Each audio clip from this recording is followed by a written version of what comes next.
నమస్తే అండి. Welcome back to మన ముచ్చట్లు. అస్సాంలో వరదలొచ్చినాయని అందరికీ తెలిసిందే కదండీ! దాదాపుగా 631 గ్రామాలైతే నీటిలో మునిగిపోయాయండి. అస్సాం మొత్తం అల్లకల్లోలంగా మారిపోయింది. ఎక్కడ చూసినా వాటరేనండి. ఎటు చూసినా వాటరే. దగ్గర దగ్గర 6 జిల్లాలైతే నీటిలో పూర్తిగా మునిగిపోయాయి. అవి శివసాగర్ జిల్లా ఒకటి, గోల్ఘాట్, చైరైదేవ్, జొరహాట్, నాగావ్ అలాగే కామ్రూప్ అండి. ఈ జిల్లాలైతే మరీ దారుణంగా ఉన్నాయి. జంతువులన్నీ కొట్టుకుపోయినాయండి. వాళ్ళకి ఇంకా కట్టుబట్టలతో అయితే వాళ్ళు బయటకొచ్చారండి. వీళ్ళకైతే ఎన్‌డీఆర్‌ఎఫ్, ఎస్‌డీఆర్‌ఎఫ్ బలగాలైతే ఈళ్ళకి సహాయం చేశాయి. వెంటనే గవర్నమెంట్ కూడా స్పందించిందండి. వీళ్ళందరినీ కూడా సేఫ్ ప్లేస్‌కైతే షిఫ్ట్ అయితే చేసిందండి. వీళ్ళకి కావాల్సిన నిత్యావసర సరుకులన్నీ కూడా గవర్నమెంట్ అయితే అందిస్తుంది. ఎక్కడికక్కడ ఫుడ్ డొనేట్ చేసేవాళ్ళు కూడా వీళ్ళకి ఫుడ్ అయితే డొనేట్ చేస్తున్నారండి. వాటర్ గానీ, ఫుడ్ గానీ బాగానే సప్లై అయితే చేస్తున్నారు. గవర్నమెంట్ మంచిగానే వీళ్ళ కోసం అయితే కేర్ అయితే తీసుకుంటుందండి. జొరహాటు అలాగే శివసాగర్ జిల్లాలకైతే గవర్నమెంట్ అయితే స్కూల్స్‌కైతే సెలవులైతే ప్రకటించేసిందండి. ఎందుకంటే అవి మొత్తం 2 కూడా బాగా నీటిలో మునిగిపోయినాయండి. బ్రహ్మపుత్ర నదిలో వరద ఫ్లోటింగ్ ఎక్కువైపోవడం వల్ల లోతట్టుగా ఉన్న ప్రాంతాలు మొత్తం దాని చుట్టూతా ఉన్న లోతట్టు ప్రాంతాలు మొత్తం మునిగిపోయాయండి. అస్సాంలో అయితే ప్రతి సంవత్సరం కూడా వరదైతే వస్తదంటండి. అలా వరదొచ్చినప్పుడల్లా ఇలాంటి పరిస్థితి అయితే ఉంటదంట వాళ్ళకి.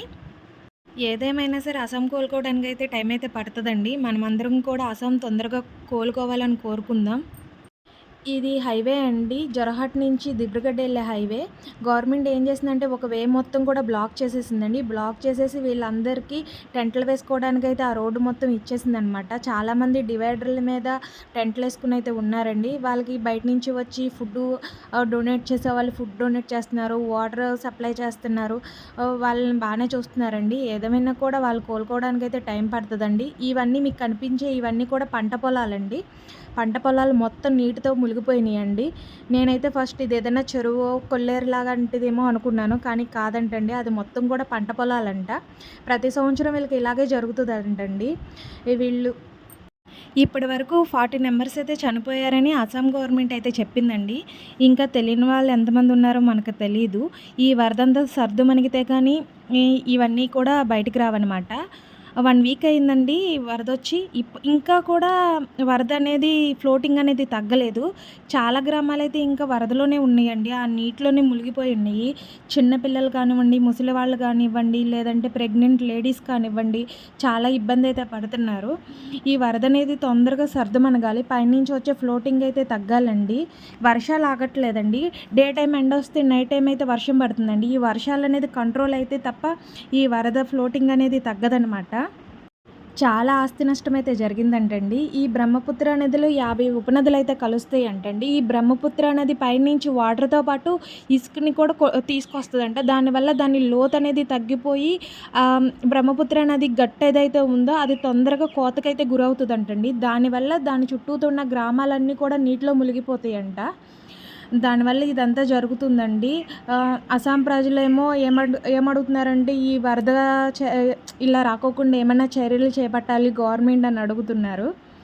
సో, గవర్నమెంట్ ఎంతవరకు స్పందిస్తదనేది ఈ వరదలన్నీ తగ్గితే గానీ తెలీదండి. భారీగా ఆస్తి నష్టమైతే జరిగిందండి. మరియాని నుంచి దిబ్రుగఢ్ వెళ్ళే రైల్వే ట్రాక్ కూడా కొట్టుకుపోయింది. అది ఇప్పటి వరకు కూడా వేయలేదండి. మీరు ఊహించొచ్చు 10 డేస్ అవుతుంది. ఇప్పటి వరకు కూడా అది ఇంకా వేయలేదు. ట్రైన్స్ అన్నీ కూడా చుట్టు తిరిగే వెళ్తున్నాయి. దీన్ని బట్టి మీరు అర్థం చేసుకోవచ్చు వరద ఎలా ఉంది అనేది. పెద్ద పెద్ద వెహికల్స్ కూడా వెళ్ళనివ్వట్లేదండి. ఎందుకంటే ఎదర రోడ్ అంతా కూడా కొట్టుకుపోయిందండి వరదతోటి. అందుకని అన్ని వెహికల్స్‌ని ఇక్కడే ఆపేశారనమాట. ఏదేమైనా అస్సాం తొందరగా కోలుకోవాలని అందరం కోరుకుందాము. Thank you for watching.